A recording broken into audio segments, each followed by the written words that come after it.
সকাল 7:20 ঘটিকায় একটি লোককে যে থানা ভবনের পাশে এদিক সেদিক চলাফেরা করতে দেখায়।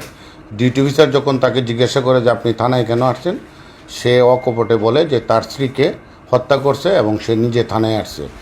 তখন আমরা সঙ্গী অফিসার ফোর্সও দ্রুত ঘটনাস্থলে যাই এবং ওর শনাক্ত মতে ওর ভাড়া বাসার উত্তর পাশে ওর স্ত্রীর মৃতদেহ ফ্লোরে পড়ে থাকতে দেখি।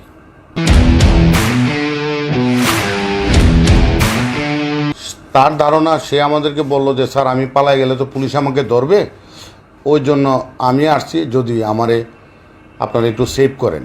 এটা হলো তার ধারণা।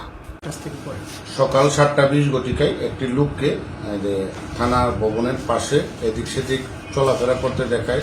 ডিউটি অফিসার যখন তাকে জিজ্ঞাসা করে যে আপনি থানায় কেন আসছেন, সে অকপটে বলে যে তার স্ত্রীকে হত্যা করছে এবং সে নিজে থানায় আসছে। তখন আমরা সঙ্গী অফিসার ফোর্সও দ্রুত ঘটনাস্থলে যাই এবং ওর শনাক্ত মতে ওর ভাড়া বাসার উত্তর পাশে ওর স্ত্রীর মৃতদেহ ফ্লোরে পড়ে থাকতে দেখি।